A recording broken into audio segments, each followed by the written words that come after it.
الحمد لله نحمده ونستعينه ونستغفره ونؤمن به ونتوكل عليه ونعوذ بالله من شرور أنفسنا ومن سيئات أعمالنا من يهده الله فلا مضل له ومن يضلله فلا هادي له ونشهد أن لا إله إلا الله وحده لا شريك له ونشهد أن سيدنا ونبينا ومولانا محمدا عبده ورسوله أما بعد فأعوذ بالله من الشيطان الرجيم بسم الله الرحمن الرحيم لو أنزلنا هذا القرآن على جبل لرأيته خاشعا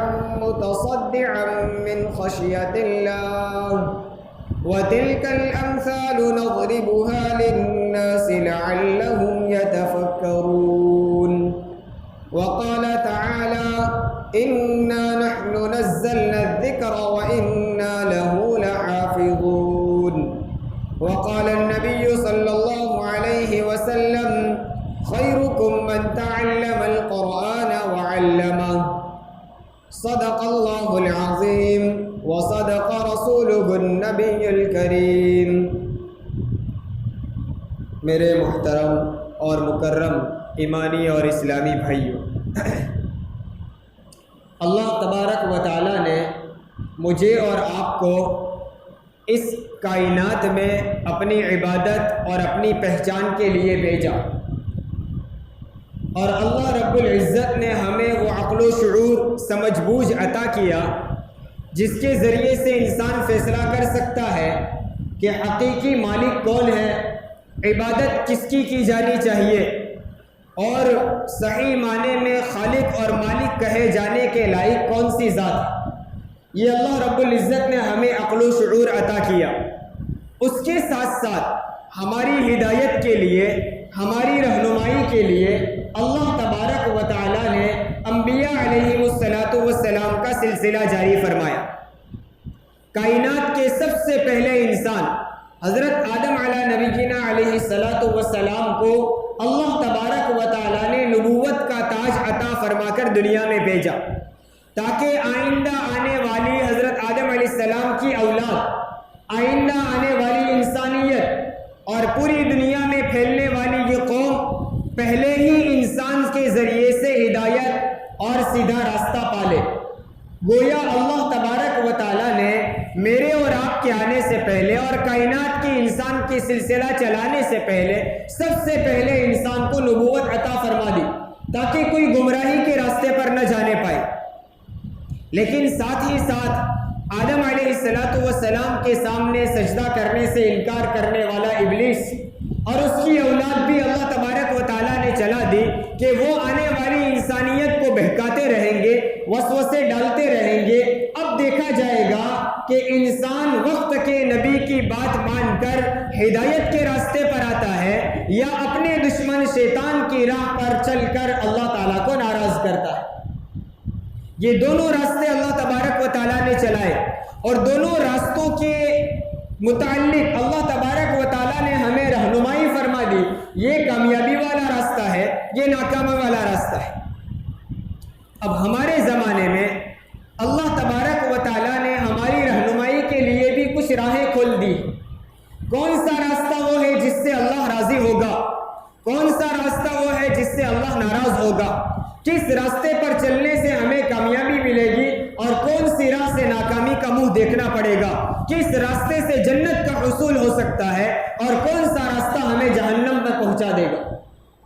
ان راستوں پر فتنوں کے ان دور میں، فتنوں کے ان زمانے میں جہاں ہر دن نیا طلوع ہونے والا سورج ایک نیا فتنہ لے کر آتا ہے، اس دور میں ہمیں کن چیزوں کو اپنانا چاہیے جس کی بنیاد پر ہمیں اللہ تبارک و تعالیٰ کی رضا اور جنت حاصل ہو سکے۔ اگر ہم ان ساری چیزوں کو سمیٹیں تو دور حاضر میں ہمیں 4 چیزوں کو مضبوطی کے ساتھ تھامے رہنے کی ضرورت ہے۔ 4 چیزوں کو ہم مضبوطی کے ساتھ پکڑے رہیں، 4 چیزوں کو پکڑ کر ان کے حقوق ادا کرتے رہیں، اس کے تقاضوں کو پورا کرتے رہیں اور اپنی زندگی میں اتار لیں، انشاءاللہ اللہ رب العزت ہم سے راضی بھی ہوگا، جنت بھی عطا کرے گا اور ہمارے لیے کامیابی کے راستے کھل جائیں گے۔ ان 4 چیزوں میں پہلی چیز کلام اللہ، یعنی اللہ کا کلام قرآن مجید۔ دوسری چیز رسول اللہ، یعنی خود نبی کریم صلی اللہ علیہ وسلم کی ذات مبارک اور آپ کا طریقہ، آپ کا لایا ہوا دین، آپ کا بتایا ہوا راستہ۔ تیسری چیز بیوت اللہ، یعنی اللہ کا گھر، اور چوتھی چیز اہل اللہ، یعنی اللہ کے نیک بندے۔ ان 4 چیزوں سے ہم وابستہ ہو جائیں، ان 4 چیزوں سے ہم اپنا تعلق جوڑ لیں، کتاب اللہ سے، رسول اللہ سے، بیوت اللہ سے اور اہل اللہ سے، انشاءاللہ اللہ ہمیں ہر موڑ پر کامیابی دکھلائے گا۔ اب ان 4 چیزوں کو ہم ذرا تفصیل سے سمجھتے ہیں۔ کلام اللہ کیا ہے، رسول اللہ کے ساتھ وابستگی کے طریقے اور اس کے تقاضے کیا ہے، بیوت اللہ سے کیا چاہا جا رہا ہے، اور اہل اللہ سے وابستہ ہونے کا کیا مطلب اور اس کے کیا فوائد ہیں۔ انشاءاللہ ہم اس کو ترتیب وار سمجھیں گے۔ سب سے پہلی چیز کلام اللہ، یعنی اللہ کا کلام قرآن مجید۔ اب قرآن کریم کے کیا فضائل ہیں، قرآن کریم میں کیا احکام دیے ہیں، اس سے کیا چاہا جا رہا ہے، اس کے حقوق کیا ہے، انشاءاللہ اس کو بھی ہم تفصیل سے سمجھیں گے۔ لیکن پہلا مرحلہ یہ ہے کہ کلام اللہ یعنی قرآن مجید ہے کیا، قرآن مجید کس چیز کا نام ہے، قرآن کا تعارف کیا ہے۔ ایک قرآن کریم کا مختصر تعارف اور مختصر خاکہ بحیثیت مسلمان ہم سب کو معلوم ہونا چاہیے۔ ایک تفصیلی بحث ہے، ایک تفصیلی موضوع ہے، لیکن پہلا مرحلہ یہ ہے کہ ہم قرآن کریم کو پہچاننے والے بن جائیں۔ اگر ہم سے کوئی پوچھے قرآن کیا ہے تو ہم وہ نسخہ بتا دیں گے یہ قرآن ہے، لیکن ہمیں یہ نہیں معلوم کہ قرآن کا اصلی نام کیا ہے، اس کے صفاتی نام کیا ہے، قرآن نازل کس طرح سے ہوا، کون سے صحابی لے کر آتے تھے، وحی کے نازل ہونے کے کیا کیا طریقے تھے، وحی کس چیز کا نام ہے، قرآن کا نزول کتنی مرتبہ ہوا، وحی کی کیا کیا اقسام ہیں، ان ساری چیزوں سے عام مسلمان ناواقف ہے۔ حالانکہ مسلمان ہونے کی حیثیت سے ہمارا گویا ایک فریضہ ہے کہ قرآن کو ہم پہچاننے والے بنیں، اس کی ایک ایک چیزوں کے متعلق ہمارے پاس معلومات ہونی چاہیے۔ افسوس کی بات تو یہ ہے کہ مسلمانوں کا ایک بڑا طبقہ وہ ہے جو قرآن کی اصطلاحات سے، قرآن کی پریبھاشا سے ناواقف ہے۔ آیت کس کو کہتے ہیں، رکوع کس چیز کا نام ہے، پارہ کس کو کہتے ہیں، وہ بھی بہت سارے انسانوں کو معلوم نہیں۔ تو آئیے ہم پہلے اس بات کو سمجھتے ہیں کہ قرآن کریم کیا ہے، قرآن کا تعارف کیا ہے، قرآن کس چیز کو کہتے ہیں۔ سب سے پہلی بات قرآن کا نام کیا ہے۔ اس سوال سے آپ کو بھی تعجب ہوگا کہ بھلا یہ کوئی پوچھنے کی بات ہے، قرآن کا نام کیا ہے، قرآن ہی ہے۔ لیکن ہمارے علم کی کمی کی وجہ سے ہم نہیں جانتے ہیں کہ قرآن کے اور بھی بہت سارے نام ہیں۔ قرآن سے عشق اور وابستگی کا تقاضا ہے ہم ان چیزوں کو جانیں۔ جیسے ایک اسٹڈی کرنے والا ایک اسٹوڈنٹ اپنی فیلڈ میں ساری جانچ پڑتال کرتا ہے، اس کی گہرائی میں اترتا ہے اور ہر جز کو معلوم کرنے کی کوشش کرتا ہے۔ کیوں؟ اس کے اندر ایک تڑپ ہے، ایک کشش ہے، ایک محنت ہے، مجھے اس کو جاننا ہے۔ قرآن سے اگر ہماری محبت ہے تو اس کا تقاضا یہ ہے کہ اس کی ہر بات کو جاننے کی ہمارے دل میں ایک تڑپ پیدا ہو۔ اب قرآن کریم کا نام جاننے سے پہلے ہم ایک بات کو یہ سمجھیں کہ ہم انسانوں میں بھی 2 طرح کے نام ہوا کرتے ہیں، ایک ہمارا ذاتی نام اور ایک ہمارا صفاتی نام۔ ذاتی نام کس کو کہتے ہیں؟ جو ہمارے ماں باپ نے ہمارے پیدا ہوتے وقت رکھا۔ ہر انسان کا ایک ایک نام ہے، اسماعیل، اسحاق، ابراہیم، محمد، احمد، یہ سارے نام ہمارے ماں باپ نے تجویز کیے۔ ان ناموں کو ہمارا ایک ذاتی نام ہے۔ اس کے علاوہ بہت سارے انسانوں کے صفاتی نام ہوا کرتے۔ صفاتی نام کا مطلب یہ ہے کہ ہمارے اندر پائے جانے والے اوصاف، ہمارے اندر پائی جانے والی حالتوں کی بنیاد پر انسانوں کے نام رکھ دیے جاتے۔ مثال کے طور پر کوئی عالم ہے، اس کا ایک نام ہے محمد، لیکن ہم ان کو مولانا صاحب بھی کہتے ہیں۔ مولانا ان کا نام نہیں ہے، لیکن ان کے اندر ایک علم کی صفت ہے، انہوں نے علم حاصل کیا ہے، اس بنیاد پر ان کو مولانا صاحب کہتے ہیں۔ کسی کو قاری صاحب کہتے ہیں، حدیث کی کتابوں پڑھانے والوں کو اور بخاری شریف کو بطور خاص پڑھانے والے کو شیخ الحدیث کہتے ہیں، نماز کی امامت کرنے والے کو امام اور اذان دینے والے کو مؤذن کہتے ہیں۔ یہ انسانوں کے ذاتی نام نہیں ہیں، ان کے ماں باپ نے امام، مؤذن، عالم، قاری نام نہیں رکھا ہے، لیکن ان میں پائے جانے والے صفات کی بنیاد پر ان کے یہ نام پڑ گئے۔ کبھی اچھے صفات کی بنیاد پر نام رکھے جاتے ہیں، کبھی بری عادتوں اور برے صفات کی وجہ سے نام رکھ دیا جاتا ہے۔ مثلا معاشرے میں کوئی آدمی مشہور ہے چوری کرنے میں، سب لوگ اور پورا معاشرہ اس کو چور کہتے ہیں، اس کا نام چور نہیں۔ جسمانی عیوب کی بنیاد پر نام رکھتے ہیں، کوئی نابینا ہے تو اسے لوگ اندھا کہتے ہیں، کوئی پیروں سے معذور ہے اسے لوگ لنگڑا کہہ دیتے ہیں۔ یہ نام پڑ جاتے ہیں، یہ ان کے ماں باپ کے رکھے ہوئے نام نہیں ہیں، یہ صفاتی نام ہے۔ بس اسی طرح قرآن کریم کے کچھ ذاتی نام ہیں اور کچھ صفاتی نام ہیں۔ صفاتی نام بہت زیادہ ہے۔ 5ویں صدی کے ایک بہت بڑے عالم علامہ ابن المدارک رحمۃ اللہ علیہ، انہوں نے قرآن کریم کے تقریباً 55 نام گنوائے، بعض نے 99 یعنی 99 نام گنوائے ہیں۔ لیکن حقیقت یہ ہے، شیخ الاسلام مفتی تقی عثمانی صاحب دامت برکاتہ فرماتے ہیں کہ قرآن کریم کے ذاتی اور اصلی 5 نام ہیں، اور خود قرآن کریم نے اپنے اندر اپنے نام کے طور پر ان 5 ناموں کا استعمال کیا ہے۔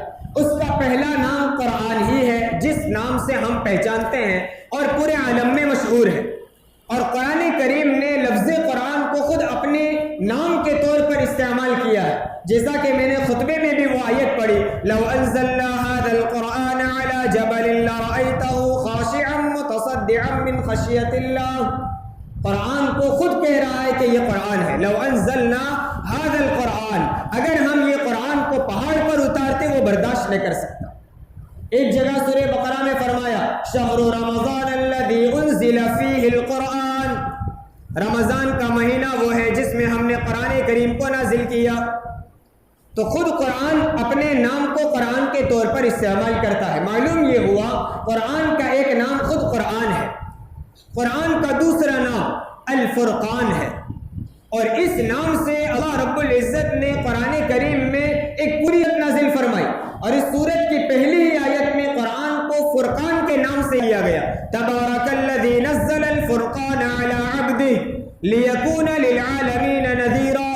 اللہ فرماتے ہیں ہم نے فرقان کو اپنے بندے پر، محمد پر اتارا۔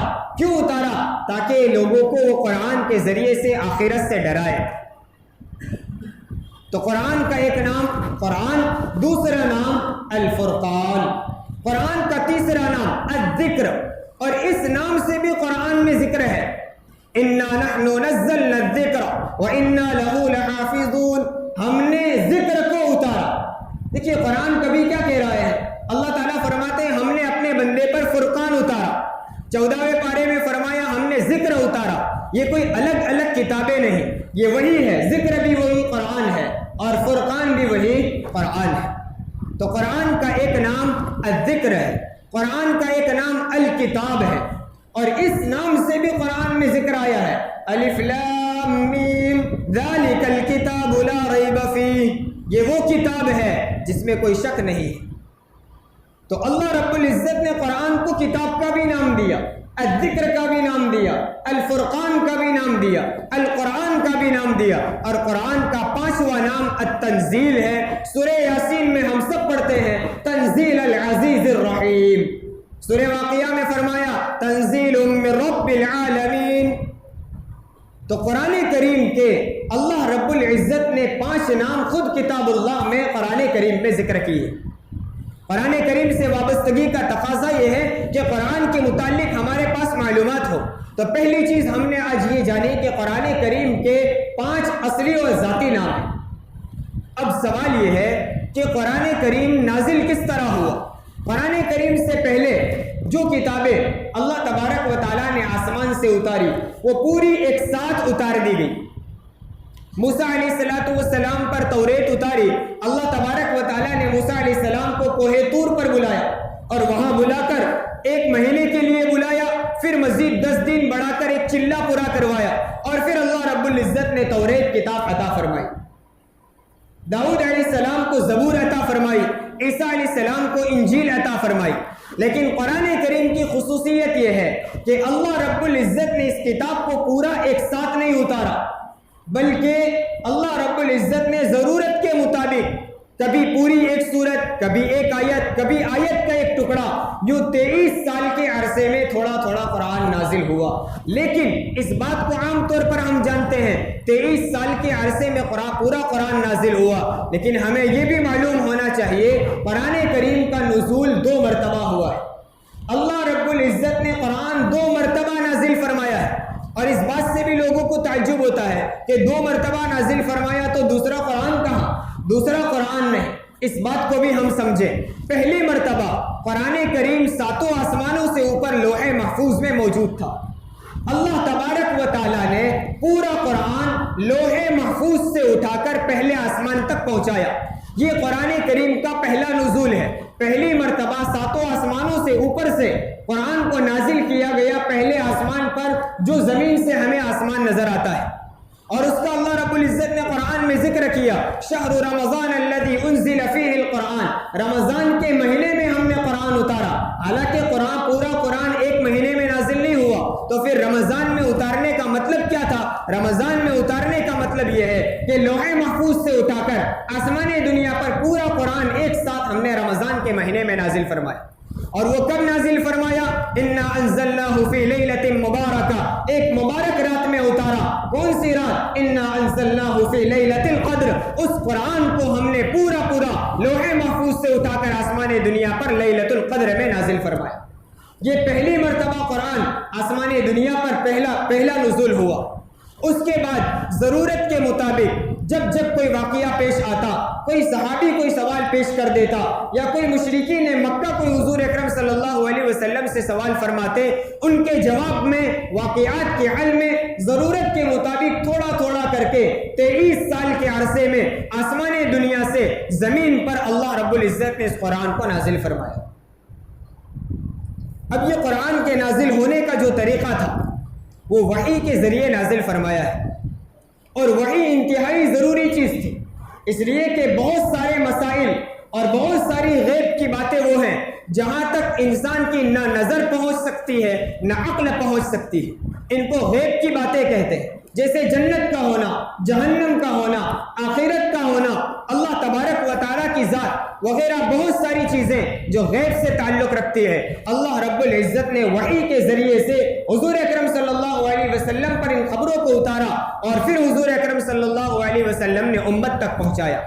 لیکن وحی کے نازل ہونے کے بھی مختلف طریقے تھے۔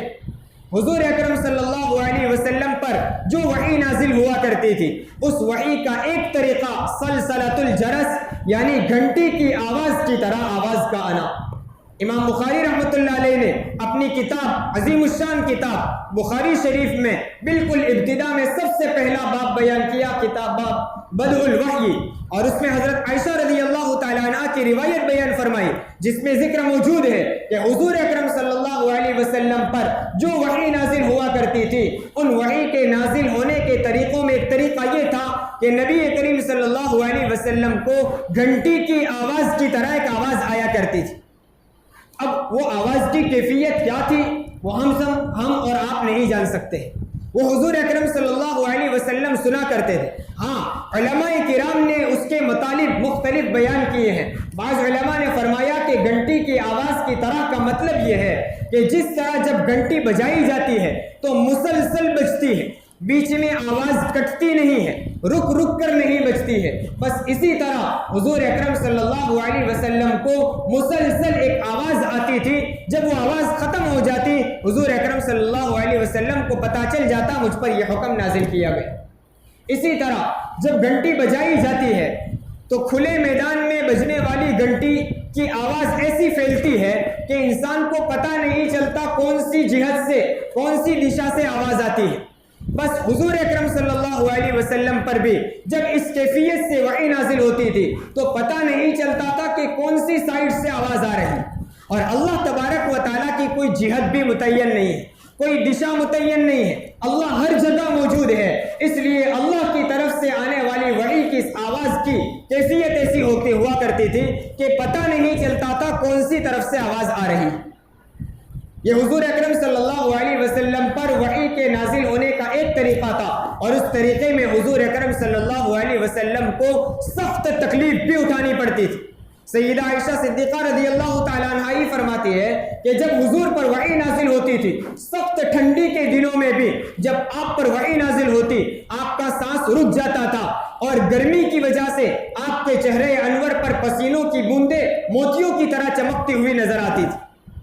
کبھی آپ سواری پر سوار ہوتے اور وحی کا نزول شروع ہوتا تو اتنا بوجھ ہوتا تھا کہ سواری چل نہ سکتی، اسی جگہ بیٹھ جایا کرتی تھی۔ حضرت زید بن ثابت رضی اللہ تعالیٰ عنہ فرماتے ہیں، ایک مرتبہ نبی کریم صلی اللہ علیہ وسلم میرے پیر پر سر رکھ کر آرام فرما رہے تھے، اتنے میں وحی کا نزول شروع ہوا، میرے پیر پر اتنا سخت بوجھ پڑا کہ مجھے محسوس ہونے لگا کہ ابھی میری ہڈیاں ٹوٹ جائیں۔ اس لیے حضور اکرم صلی اللہ علیہ وسلم کو وحی کی اس کیفیت میں سخت تکلیف بھی ہوا کرتی تھی۔ دوسرا طریقہ حضور اکرم صلی اللہ علیہ وسلم پر وحی کا تمثل ملک، یعنی آپ صلی اللہ علیہ وسلم کے سامنے حضرت جبرائیل علیہ السلام انسان کی شکل میں آیا کرتے، اور عام طور پر وحی کا طریقہ یہی ہوا کرتا تھا، انسان کی شکل میں، اور اکثر حضرت دحیہ کلبی رضی اللہ تعالیٰ عنہ کی شکل میں حضور اکرم صلی اللہ علیہ وسلم کے پاس جبرائیل علیہ السلام تشریف لاتے تھے۔ دحیہ کلبی رضی اللہ تعالیٰ عنہ انتہائی خوبصورت اور حسین تھے، اس لیے ان کی شکل اختیار کی جاتی تھی، اور کبھی ان کے علاوہ بھی کسی اور اجنبی کی شکل بھی اختیار کر کے جبرائیل علیہ السلام حضور اکرم صلی اللہ علیہ وسلم کے پاس آتے۔ یہ وحی کے نازل ہونے کا ایک دوسرا انداز اور طریقہ تھا۔ تیسرا طریقہ حضرت جبرائیل علیہ السلام کی اصلی شکل میں آنا، اور یہ پورے نبوت کے دور میں حضور اکرم صلی اللہ علیہ وسلم کے ساتھ صحیح روایتوں کے مطابق 2 مرتبہ پیش آیا ہے۔ ایک مرتبہ خود حضور نے خواہش کی کہ جبرائیل مجھے اپنی اصل شکل بتلائیے، اور ایک مرتبہ آپ صلی اللہ علیہ وسلم معراج میں تشریف لے گئے، وہاں جبرائیل علیہ السلام کی اصلی شکل دیکھی۔ وحی کے نازل ہونے کا ایک انداز رؤیا صادقہ، یعنی سچے خواب حضور اکرم صلی اللہ علیہ وسلم کو دکھائے جاتے۔ آپ رات کے اندھیرے میں، رات کی نیند میں جو خواب دیکھتے، صبح کی روشنی میں بعینہ ایسی ہی چیز پیش آیا کرتی۔ یہ بھی حضور اکرم صلی اللہ علیہ وسلم پر وحی کا ایک طریقہ تھا۔ تفصیل کا وقت نہیں، ہمارے خواب وحی نہیں ہے، اور ہمارے خواب سچے ہونا یقینی بھی نہیں، لیکن انبیاء علیہ السلام پر جو ان کو جو خواب دکھلائے جاتے تھے وہ وحی ہوا کرتی تھی، اس میں جھوٹ کا کوئی شائبہ نہیں ہوا کرتا۔ تو حضور صلی اللہ علیہ وسلم کو ایک وحی کا طریقہ خواب کی شکل میں دیا جاتا تھا۔ ایک طریقہ تھا کہ اللہ تبارک و تعالیٰ بذات خود حضور اکرم صلی اللہ علیہ وسلم سے مخاطب ہوتے، جیسا کہ کوہ طور پر موسیٰ علیہ السلام سے اللہ تبارک و تعالیٰ نے کلام فرمایا، اس طرح حضور اکرم صلی اللہ علیہ وسلم سے بھی اللہ نے براہ راست بالمشافہ روبرو اللہ تعالیٰ نے حضور اکرم صلی اللہ علیہ وسلم سے بات کی، اور وہ معراج کا واقعہ ہے۔ اور آخری ایک طریقہ نفس فی الروح، یعنی حضور اکرم صلی اللہ علیہ وسلم کے دل میں بات ڈال دی جاتی اور بتلا دیا جاتا کہ یہ اللہ کی طرف سے وحی۔ دل میں خیالات ہمیں بھی آتے ہیں، اللہ والوں کو الہام بھی ہوتا ہے، لیکن وہ سچا یا جھوٹا اس کے بارے میں 100% فیصلہ نہیں کیا جا سکتا۔ حضور اکرم صلی اللہ علیہ وسلم کے دل میں بات ڈال دی جاتی اور آپ کو بتلا دیا جاتا تھا کہ یہ وحی ہے۔ تو یہ وحی کے نازل ہونے کے 6 طریقے تھے۔ آج کی مجلس میں آپ کو 2 باتیں تفصیل کے ساتھ بتائی گئی، قرآن کریم کے 5 نام اور وحی کے نازل ہونے کے 6 طریقے۔ میں نے جیسا کہ کہا شروع میں کہ ہمارے زمانے میں کم از کم ہم ان 4 باتوں کو مضبوطی کے ساتھ تھام لیں: کتاب اللہ، رسول اللہ، بیوت اللہ اور اہل اللہ، جس کو انشاءاللہ میں ترتیب وار تفصیل سے اللہ نے اگر توفیق دی تو آپ حضرات کے سامنے پیش کروں گا۔ ترتیب کے ذریعے سے بات سننے سے انشاءاللہ سمجھ میں آئے۔